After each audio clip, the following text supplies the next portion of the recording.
well-regulated militia being necessary to the security of a free state, the right of the people to keep and bear arms shall not be infringed.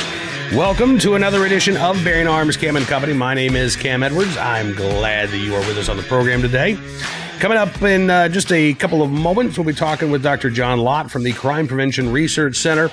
They've been crunching the numbers of concealed carry holders across the country and have found that the number of new concealed carry holders is actually, it's not dipped, that's for sure, but the rate of growth has slowed down a little bit compared to 2019. 19.48 million concealed carry holders across the country. That is about 800,000 or so more than last year, despite the fact, they note, that many states have shut down issuing permits because of coronavirus concerns. We actually talked about that at Bearing Arms today. If you live in Allegheny County, Pennsylvania, for example, Pittsburgh area, and you want your concealed carry license, or maybe you need to renew your concealed carry license. So right now you call up the sheriff's office and say, hey, I need to, come in, I need to apply for a permit, or I need to renew my permit. And they're taking appointments for March of 2021 right now. Yep.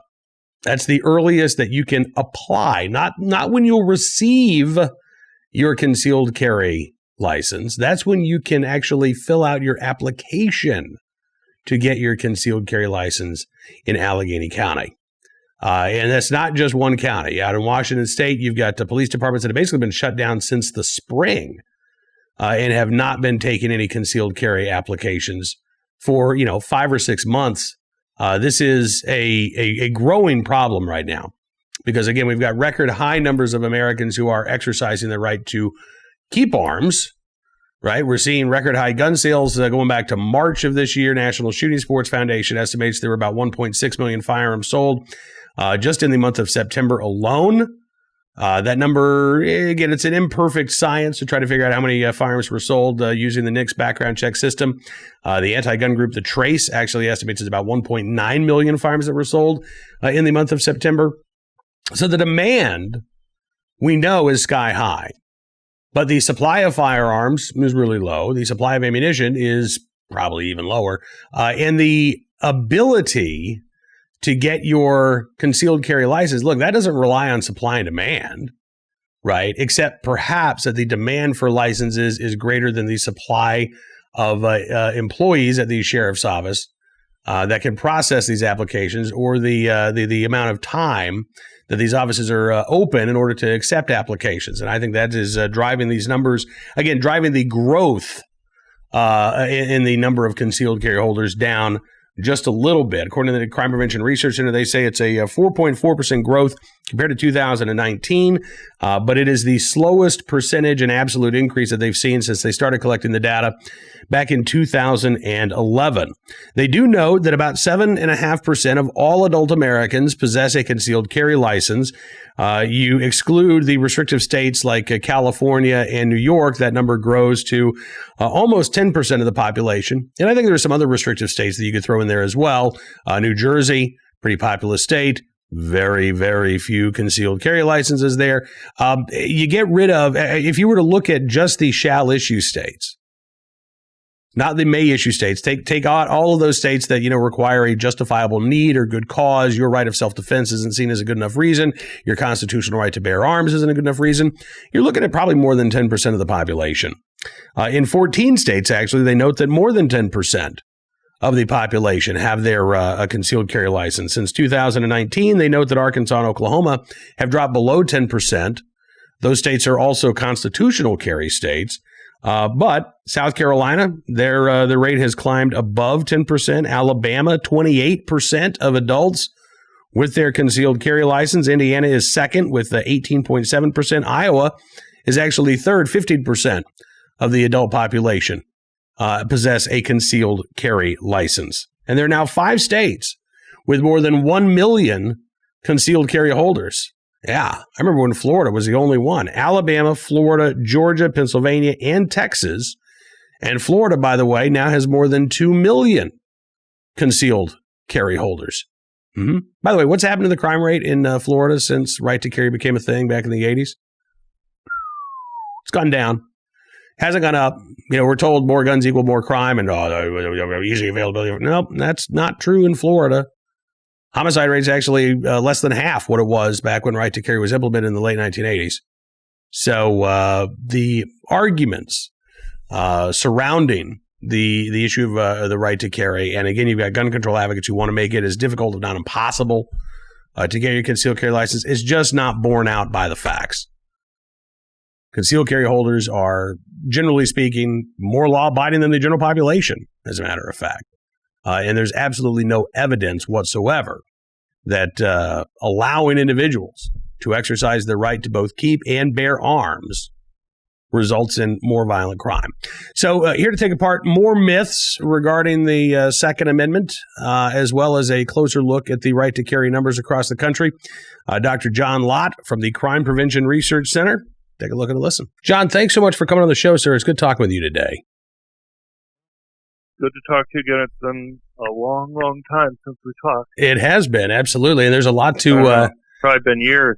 I don't know. Months for sure. On a radio show or something. It's been years. Absolutely. Well, listen, I'm really glad you could join us today. The Crime Prevention Research Center, you all are out with the new right to carry numbers for 2020. And it's interesting. You note that there's been a slowdown in the number of new concealed carry holders, less than 1 million, about 840,000 new concealed carry holders since the last time you all did the research? About 820,000 more than 2019. And what to what are you attributing? I mean, again, that's still an increase, but it's a slower rate of increase than we've seen in years past. What do you think is going on to lead to these numbers, kind of slowing down, the rate of growth slowing down anyway across the country? Right. Well, I think there are a couple things. One is, despite huge increases in gun sales, you think that there'd be a similar increase in concealed carry permits for similar reasons. But a lot of states have shut down giving out permits, either the whole states or parts of states.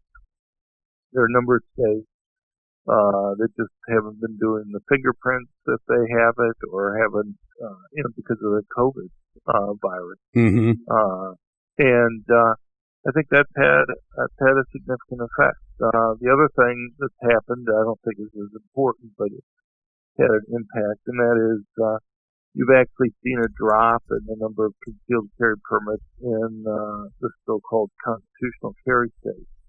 And that's something that we've seen before, but now you have 16 states that are constitutional carry, the whole state, and of course you got Montana, where you only need to have a permit within the city limits of the cities there. But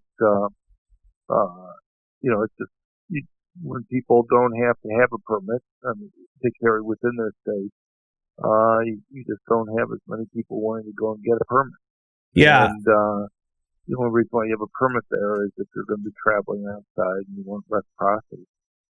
I saw a story, probably, I don't know, maybe a month or 6 weeks ago out of Kansas, noting that the number of new concealed carry licenses had dropped. And of course, Kansas is a constitutional carry state, and that may very well be the reason for that. And in terms of the permit process shutting down, and you're absolutely right about that. Earlier today, I actually wrote a story talking about what's going on in Allegheny County, Pennsylvania, Pittsburgh area, where even to apply for a concealed carry license right now, the sheriff's office is taking appointments for March of 2021. That's simply to fill out the application and to drop it off and to start the process of getting it.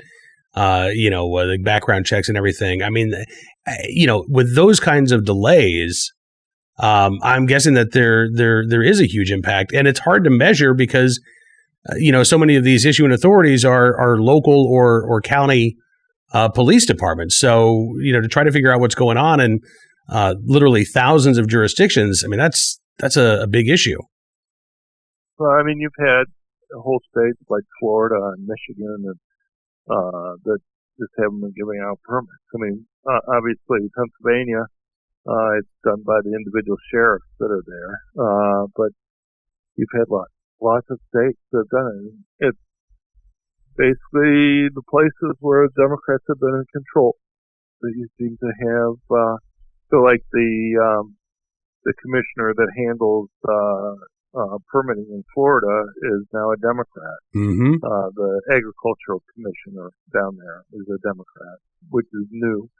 And, and I think that predicts a lot of whether or not they stop taking permit applications or not. Well, and to that end, you've got a piece at the Wall Street Journal today. Democrats are coming for your guns, specifically talking about the idea from the Biden-Harris administration in going after gun manufacturers. But and I want to talk with you about that. But it also seems to me that, as you say, a lot of these are Democrat-controlled places. Are you concerned that if COVID cases start to rise as we head into the fall and winter, that we'll see another shutdown, completely of these permitting processes? Well, I mean, there are places that still haven't opened up in terms of granting permits, and even some of them that have opened up, as you mentioned, in Allegheny County. It's an incredibly slow process that they have there in handling applications. Look, I think it's more just they're not opening up. They haven't opened up in a number of these states, and but sure, if they were to crack down the ones that have opened up, it would be bad. It would delay it, and I'm sure a lot of these states would stop selling guns if they had the power to do so completely. But it's been more difficult for them to go and stop because of the courts. It's been more difficult to stop selling guns than it's been for them to stop issuing concealed handgun permits. Yeah. Now, turning our attention to your piece in the Wall Street Journal today, talking about gun manufacturers. I mean, you say that the first on Biden's list of gun control agenda items is a proposal to make gun manufacturers civilly liable for the misuse of guns that they sell. You say this means people could sue manufacturers and sellers whenever a crime, accident, or suicide occurs with a gun. And as you write, the straightforward result, you say, would be to put gun makers out of business. This is a really serious threat to the future of our Second Amendment rights. Right. No, I mean, the president's right when he talks about the fact that gun ownership is going to be determined by this election. These types of suits are a throwback to what we were seeing about 20 years ago. There was a law that was passed in 2005 that limited these suits. Basically said you could only sue gun makers and sellers if there was a product liability issue or if they are with some criminal violation involved with them selling the gun. In a sense, really to make the sales of guns similar to selling cars or something like that. The reason why you had a lot of these lawsuits focusing on guns, was to try to create a precedent that I think trial lawyers could then go and use for other types of products. The gun industry is very small compared to cars, for example. But what I was trying to point out in the Wall Street Journal piece is that, if you allowed these types of suits to go and recover damages, and the thing about these suits is they're only looking at one side of the equation. They're only looking at the harm that's supposedly done by these products and not the benefit. Could you imagine if that type of logic applied to cars? I mean, we have 40,000 people who die each year in car accidents. You have another 4.5 million people who are seriously injured enough to require medical attention of some type. What if all those people were to go and sue car makers or car sellers for lost wages, for medical bills, for pain and suffering that they were facing? I think most people would understand that would put the car industry out of business. Yeah. And they're obviously much larger, much more profitable industry than for making guns. Well, and I think. I'm sorry, go ahead. No, that's all right. I was just going to say, as you point out in your piece, product liability is still very much a thing, right? If there's a defective product, you can still sue over that. But that's not what we're talking about here. We're not talking about a design flaw or something that allows firearms to intentionally misfire. We're talking about suing manufacturers for the criminal misuse of a firearm. Right. I mean, if a gun misfires, you're not going to be charged with murder. Okay, you're not going to. That's not a suicide if the gun accidentally fires and kills the owner of the gun. Anything that involves a crime, robbery, or whatever, or suicide, are cases where there's no, there's not a product liability issue that's involved, and maybe a few of the accidental deaths might involve that, but I've read enough reports on accidental deaths over the years to realize that even that's extremely tiny. And accidents only account for about 1% of deaths anyway, involving guns.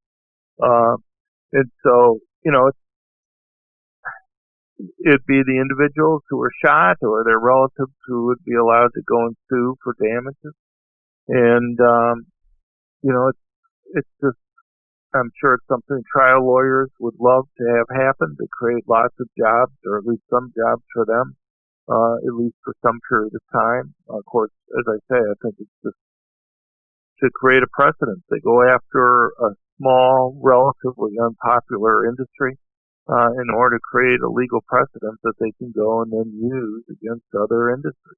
Yeah, absolutely. I mean, there was a case out of Pennsylvania, actually, an appeals court recently declared the Protection of Lawful Commerce and Arms Act to be unconstitutional, and they're allowing this case to go forward. It's a tragic case involving a 14-year-old who was shot and killed by his friend, who somehow obtained a handgun, took the magazine out, didn't apparently realize that there was a round in the chamber, pointed that gun at his friend, pulled the trigger, and killed his friend. He was convicted of involuntary manslaughter.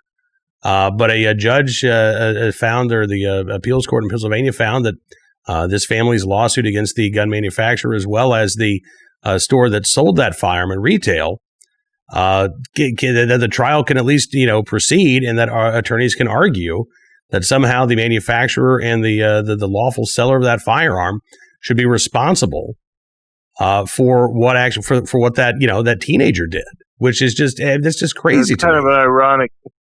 That's kind of an ironic case. The judge basically claims that she doesn't have to recognize federal law.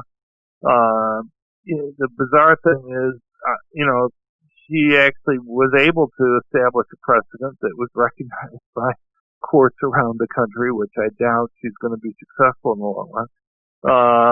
You'd have there are a number of states that have passed laws that say that guns made within the state don't have to follow federal law, and but obviously federal courts aren't recognizing that. Maybe 100 years ago they would have recognized those types of cases or those types of laws, but not kind of under the new precedent. Of course, so I don't think it's going to last. But you're right. That's the type of case that we would be seeing a lot of. Obviously, there's no defect with the gun. The gun functioned as it was supposed to function, as it was designed to function.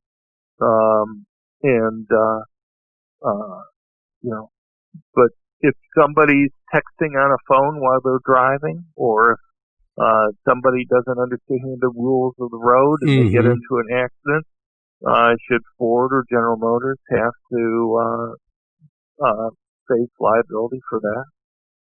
Yeah, I would think the average American would say, no, that's ridiculous, but that's exactly the standard that they want to apply to the firearms industry. Again, talking with Dr. John Lott from the Crime Prevention Research Center. Crimeresearch.org is the website. And the new book came out in July, Gun Control Myths, How Politicians, the Media, and Botched Studies Have Twisted the Facts on Gun Control. That's out now, and I'm guessing, John, this would make a fantastic Christmas gift for the gun owners in your life.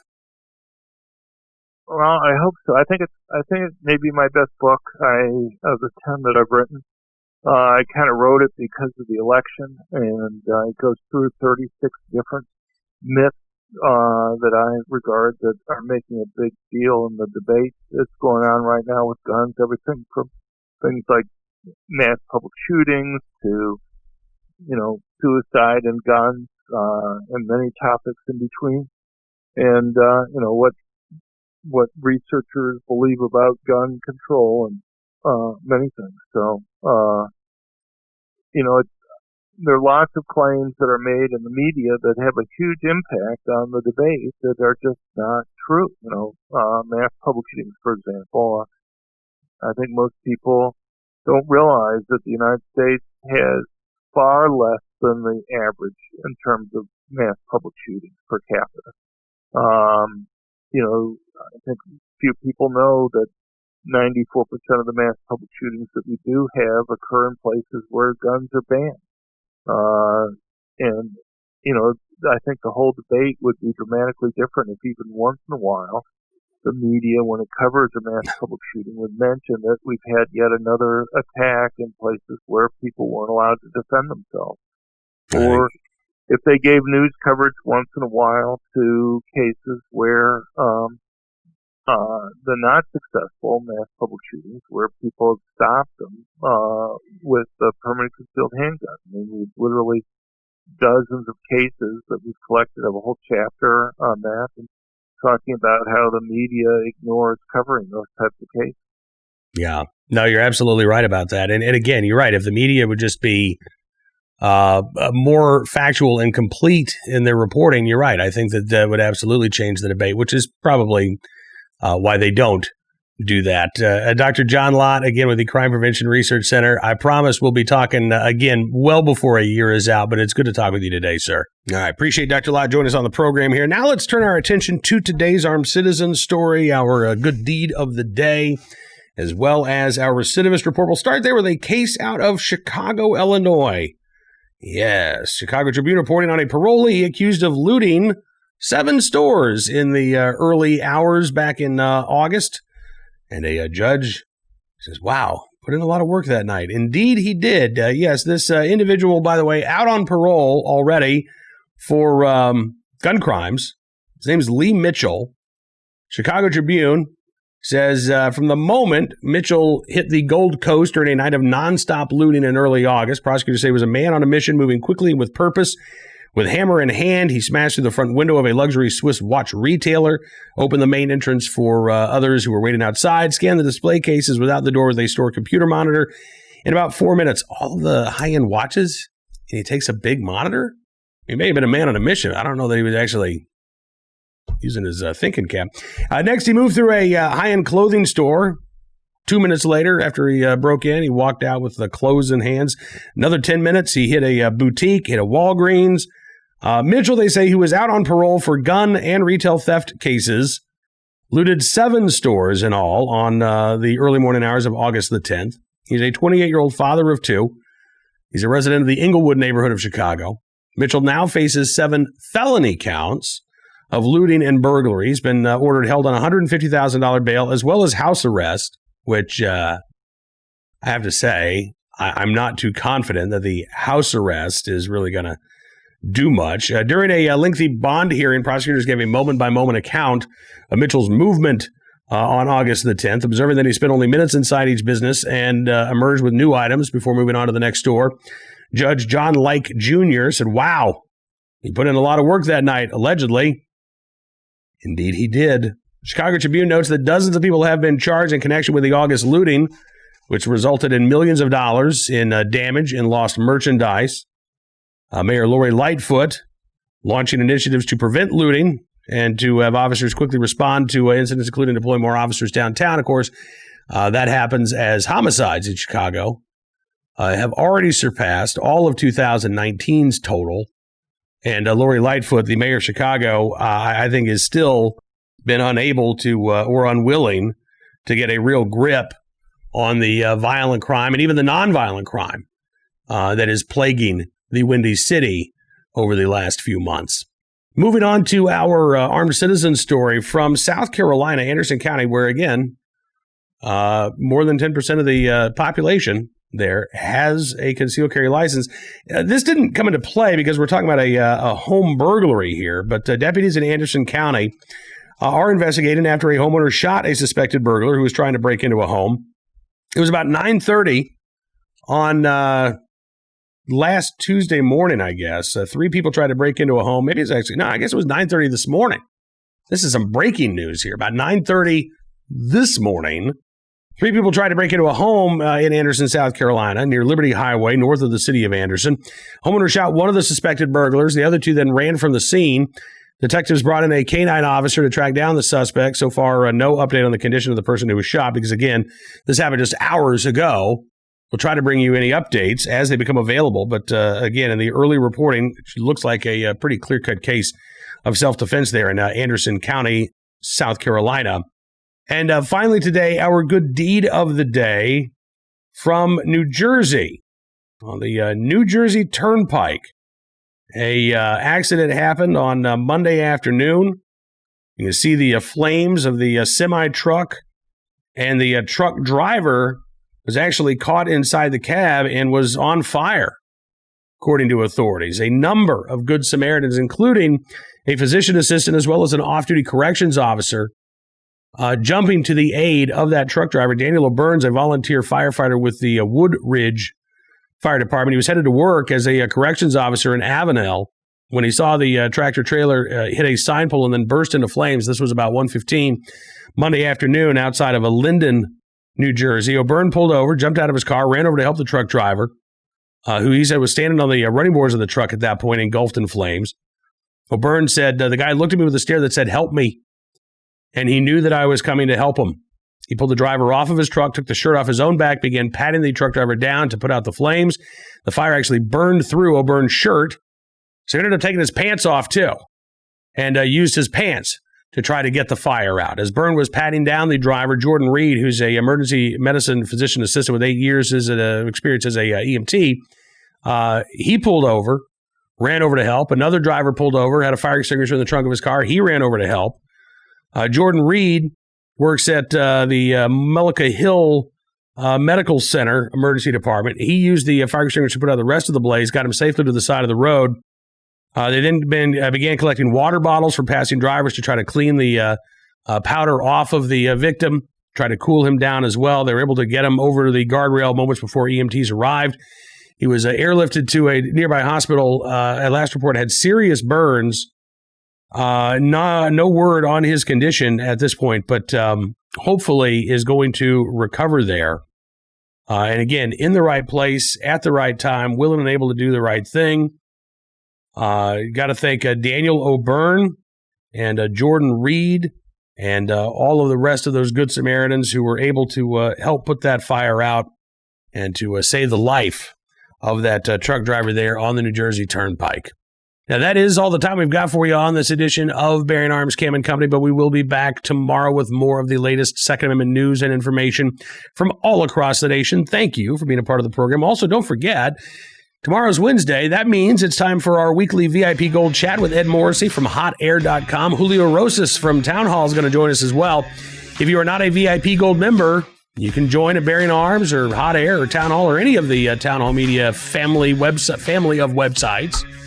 And I'll give you a little bonus. If you use the code LOYALTY, all caps, you get 25% off your VIP Gold membership. That gives you access to these exclusive live chats, commentary, analysis, and more. We certainly do appreciate your support. And we will be talking with you not only on Cam & Company tomorrow, but during that live chat as well, 1:30 Eastern on Wednesday afternoon. In the meantime, be well, be safe, be free. And we'll see you soon with another edition of Bearing Arms, Cam & Company. I'm just going to let the music play out now at this point. Bye-bye.